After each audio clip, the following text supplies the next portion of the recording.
In this lesson, I want to begin by discussing how MVC and Web Forms are related through the larger ASP.NET platform.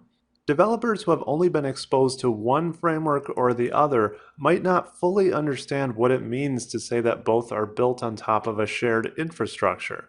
Now, this lesson might sound a bit technical in places, but don't worry.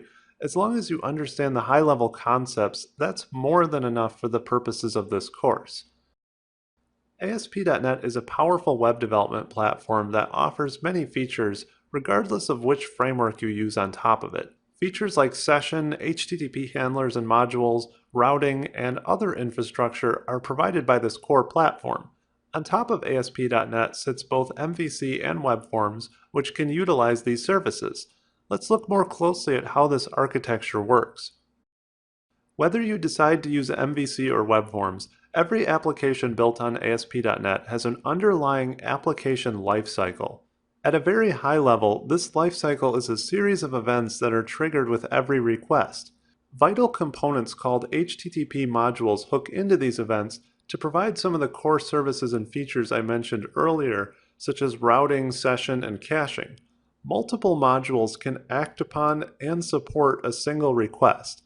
Because these components execute at the application level in core ASP.NET, they can provide features to different frameworks that run at a higher level. HTTP modules are implemented through an interface called iHTTP module, which exposes two methods. We are most interested in the init method, which allows you to create handlers for application-level events. Now, for most applications, you will not have to write your own HTTP modules. You'll simply consume the services provided by the built-in components in ASP.NET. There is another crucial component to the application lifecycle called HTTP handlers, which are responsible for actually generating a response for a request. Now, unlike modules, there is only one handler per request. The functionality of handlers can be as simple as providing redirects or as complex as opening gateways into entire frameworks. In fact, this is how Web Forms and MVC are implemented on top of ASP.NET. Each framework provides a different HTTP handler that processes the request. You could even write your own framework and integrate it with ASP.NET by creating a custom HTTP handler. Like modules, handlers are also implemented through an interface, which is called iHTTP handler. This interface defines two members as well.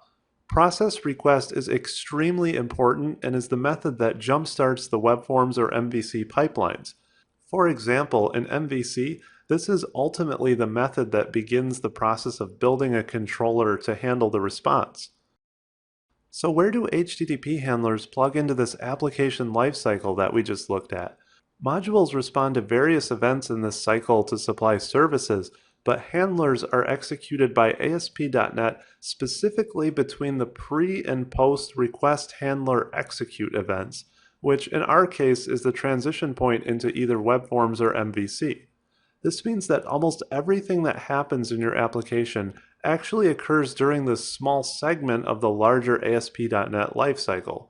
During their execution, these frameworks are able to consume the features provided by the HTTP modules through a globally available object called HTTP context. Different modules contribute to different properties of this object so that they're available in your application. So one missing piece here is, how does ASP.NET decide which handler or framework should be used for a request? We'll discuss this more later in the module when we explore routing. Now, I don't want us to get distracted or maybe intimidated by the implementation details of HTTP modules and handlers, since that really isn't vital to this course. The important takeaway is that modules provide core features like routing and session, and handlers generate a response for the request either directly or by providing an entry point into a larger framework like MVC. In the next lesson, let's walk through a simple demo that will help to clarify some of these concepts.